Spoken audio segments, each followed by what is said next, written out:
Hey there, I'm Michelle Gorman, a 30-year-old housewife. After tying the knot, I decided to put my administrative skills to good use by becoming a computer class instructor.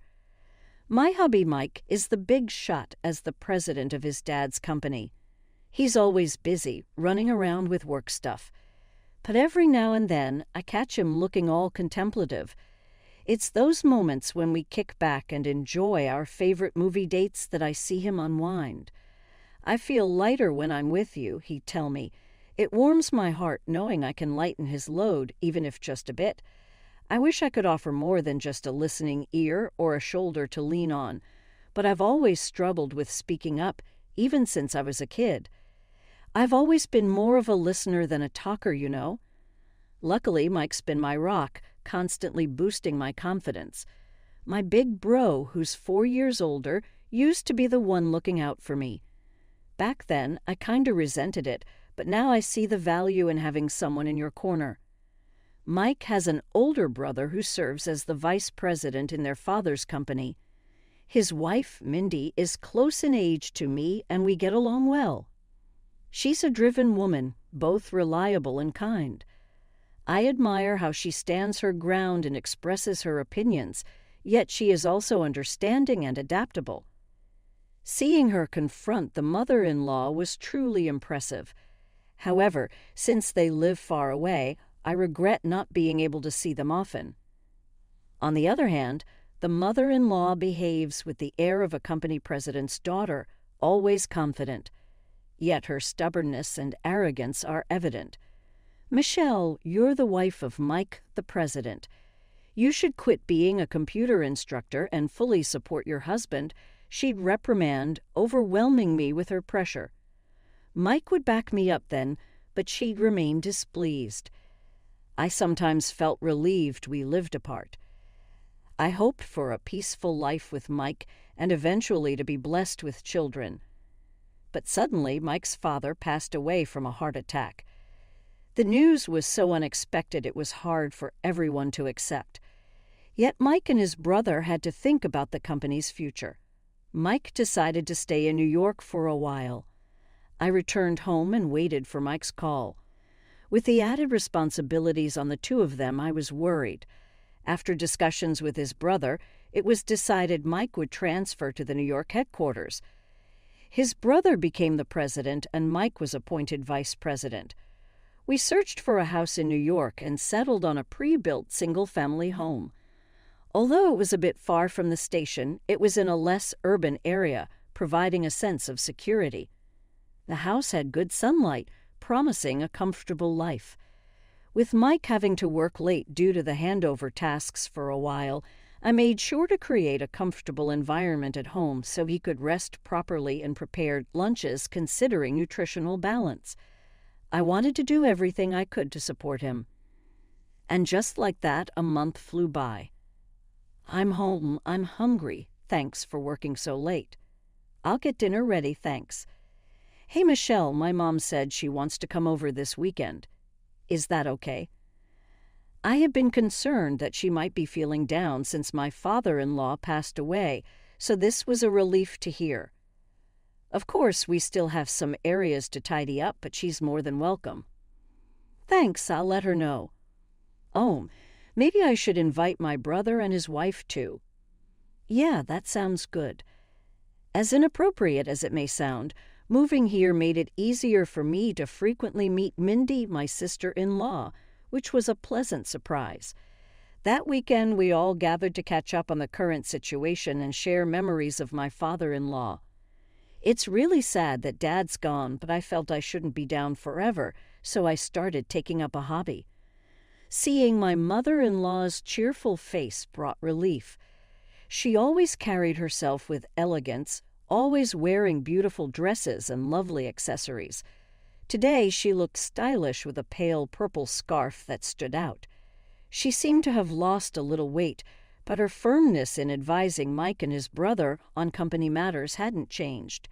However, since my father-in-law's passing, I felt that her strict remarks towards me increased. Michelle, we're running low on drinks. Could you go buy some? Jessica, I can go get them. Oh, can you? That would be helpful. Then she seemed to be more commanding towards me than she was with Mindy. I thought she might be struggling with the loss of her husband, so I decided to observe and let her comments slide for a while. After dinner, Mike drove everyone home and the night came to an end.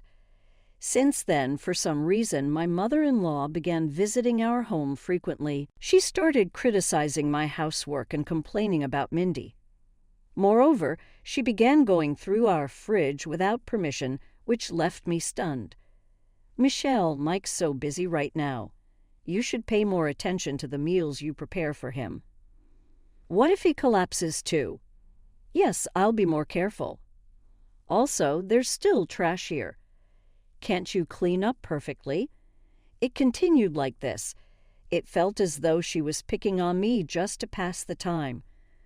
But when Mindy would visit, she'd quickly leave, saying she had other things to do. She said it wasn't because she disliked me, but I felt otherwise. Perhaps she found it easier to assert herself over me, who rarely countered, than over Mindy, who always spoke her mind. I thought about finding a job to spend less time at home, but even after finding one, the harassment from my mother-in-law intensified. "Michelle, we ran out of barbecue sauce at our place, so get some while you're out." "Oh, I brought a container with me, so let me take some leftovers." Her audacity sometimes left me dumbfounded. She could just as easily buy premium ingredients from an upscale store. Then an incident occurred.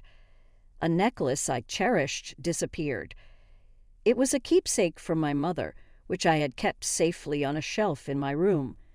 The only person I could think of was my mother-in-law, who frequently visited.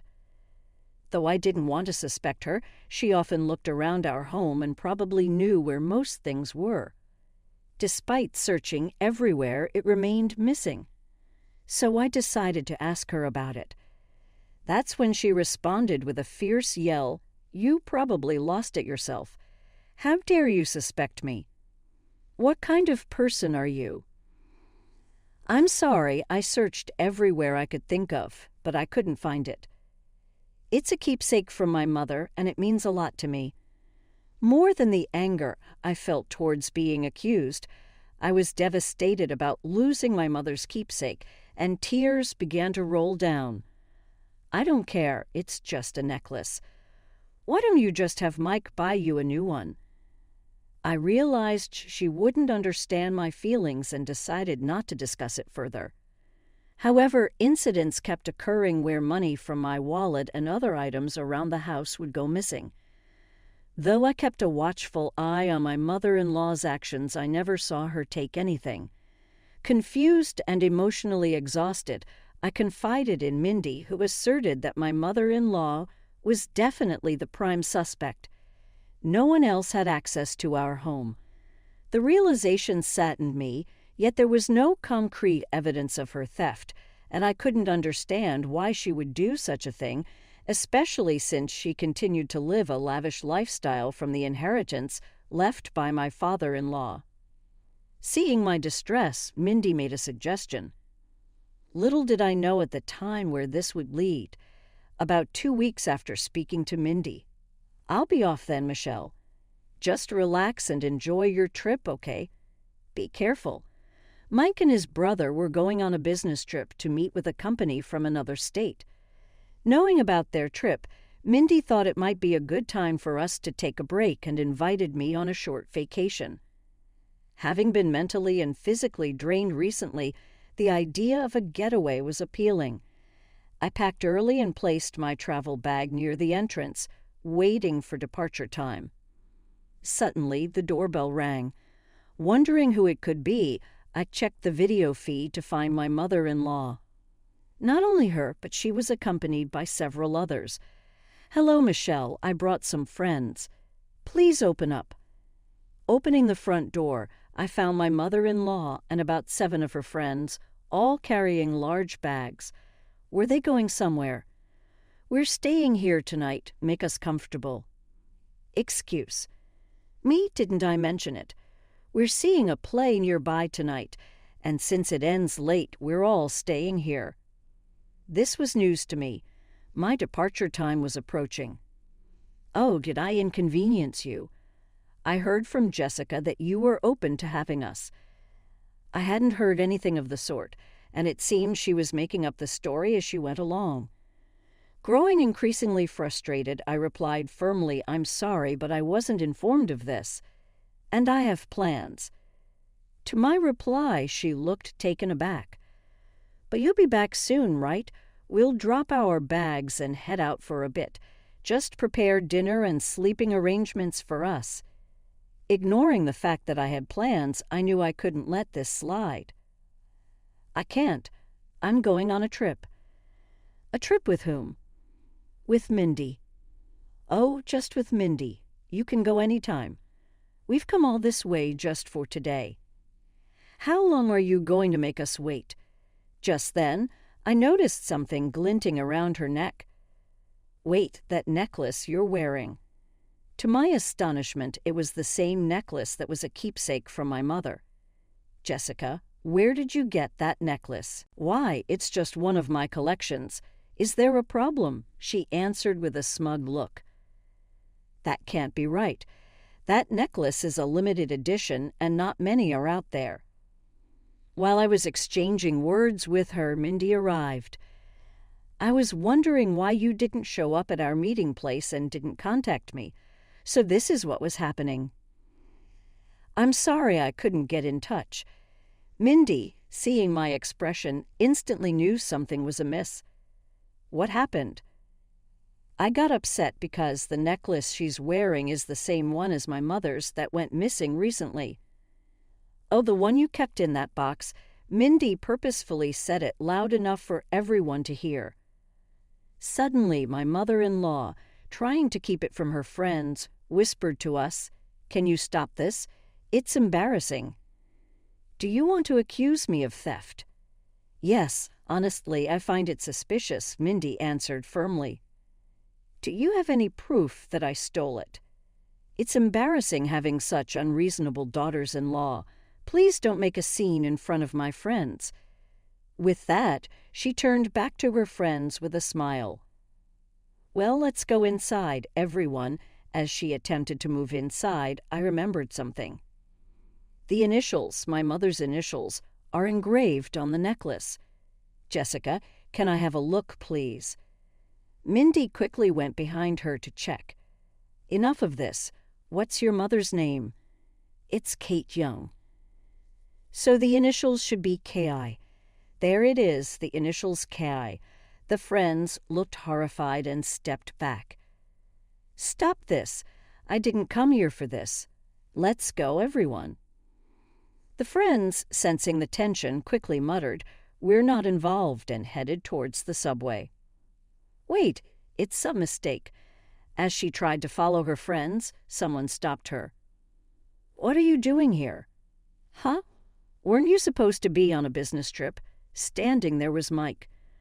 Turns out Mike's business trip was actually scheduled for the next day. To investigate his mother's actions, he had purposely given her a false date. Mindy had informed Mike about the missing items from the house after I had confided in her. Initially, Mike was skeptical, but upon visiting his childhood home and noticing several items identical to ours, he began to suspect theft. However, without evidence, he knew she could easily deny it, leading him to come up with today's plan. Inviting friends for an overnight stay was unexpected, but he was certain his mother would visit if she believed he wasn't home. "What do you want at our house?" I was just leaving. As she tried to leave, I stopped her. "Give it back. That necklace. Isn't that necklace the keepsake from Michelle's parents? Why do you have it, Mom?" "It's not what you think. I found it in my purse. Michelle must have set me up." Seemingly fearing the disadvantageous position she was in, my mother-in-law suddenly shifted the blame to me. "Do you really think such a lie would work? There's no way Michelle would do something like that. First, give the necklace back to Michelle. We'll talk after that." Reluctantly, she took off the necklace, threw it on the ground, and tried to run away. "Hey, wait. The three of us tried to chase her, but stopped shortly. We no longer need to. Huh. Why? 10 police officers stood in front of her.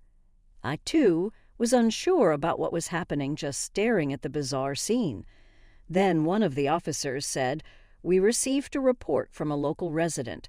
They said someone who seemed to be causing a ruckus here was often seen entering this house when the owners were away.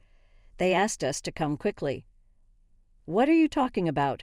I'm the mother of the son living here. Getting the police involved in a family matter," my mother-in-law retorted, looking annoyed. "Wait, what do you mean she entered when we weren't home? I never did such a thing. I always come when you're home." When we asked the police, they mentioned that someone had witnessed my mother-in-law sneaking into our backyard, likely using a spare key to get inside. Indeed, we had a spare key hidden beneath a plant pot in the backyard. This realization gave us chills and also explained the missing items. Mike had considered this possibility and was planning to observe her actions while we were out today, but he never expected to find out the truth in this manner. "Mom, why were you coming into our house when we weren't home?" "It's all lies. You're going to believe some unknown person's story." "But you did have my precious necklace, didn't you?" "I told you I found it in my purse." One of the officers stepped in, saying calmly, "Let's talk about this at the station." "But I didn't do anything, Mike. Say something." "Mom, stop this. I can't understand why you did this." Upon hearing her son's words, my mother-in-law collapsed to the ground. But just when it seemed like she had nowhere left to run and was feeling defeated, she suddenly flew into a rage. "Because after your father passed away, I felt so lonely, and seeing her always so cheerful, I couldn't stand it. I felt better seeing her troubled. I wanted her to feel the pain I felt." Mike was red-faced, hearing her irrational reasoning. "Mike, wait. Let me speak." Feeling the need to confront the issue head-on, Michelle stepped in front of an increasingly angry Mike. "I understand where you're coming from, Jessica. Perhaps I've been neglectful by always brushing off our talks. However, stealing is a different matter entirely. Did you want to upset me?" "Don't be ridiculous. Did you find joy in pushing someone to their limits with such a twisted and dirty scheme? Did that fill the void of your loneliness?" "Shut up. What do you know about me? If you're feeling down, then tell us. We can't read minds. Don't make fun of me. Why would I tell you anything, you worthless daughter-in-law?" "Mom, Michelle's right." Seeing the situation wasn't progressing, the police intervened, suggesting they move to the station. "Are you really going to take me in? I can't believe this." Despite her resistance, given the eyewitness accounts of the unlawful entry and the suspicion of theft from possessing my belongings, the police decided to question my mother-in-law, and so she was promptly arrested on charges of unlawful entry and theft. She wasn't convinced, continuously protesting, "Get me a lawyer. I'm innocent, and I can't eat this garbage." However, when her father visited her during visitation, he exploded in anger, telling her to deeply reflect on her actions. To that, her attitude completely changed as she cried and apologized. Considering her typically carefree behavior, he seemed to be the only authority she wouldn't defy. He further told her that unless she sincerely reflected on her actions, she shouldn't think of having a home to return to. Reluctantly, she seemed to accept the reality. Perhaps losing her husband had left my mother-in-law in search of her place. Were her fancy clothes and jewelry merely armor to keep herself strong? I even began to wonder if her different attitudes towards me and my sister-in-law were just attempts to mask her vulnerabilities. However, her excessive desires and inability to control them is a separate issue. Making wrong judgments led to this unfortunate incident. I was surprised to see the event escalate to this magnitude, but realizing that she had been using the spare key to enter our house without our knowledge genuinely terrified me. Later, I found out that the couple living diagonally across from us had reported her. The wife, who works from home, had noticed my mother-in-law entering our yard suspiciously multiple times and found it odd. I'm nothing but grateful for their brave actions.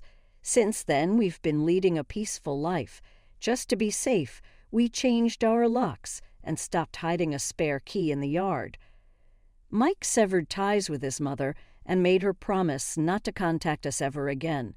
If she attempted to, he warned of legal action. After her release, she returned to her rural childhood home and is reportedly leading a humble life, a stark contrast to her past, lavish lifestyle. Being watched by her father, she helps around the house from early morning. I truly hope she reevaluates her past excessive actions. Meanwhile, my own father has moved in with us. In case my mother-in-law decides to pay another unexpected visit, he's here to ensure my safety. But there's another reason he's with us. I'm currently expecting our first child. Anticipating the birth of his grandchild, my kind father, and the support of Mike make me want to be a mother who embodies both tenderness and strength.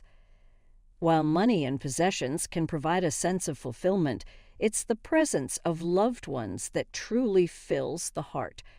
We're discussing living arrangements and surrounded by those dear to us. We aim to protect our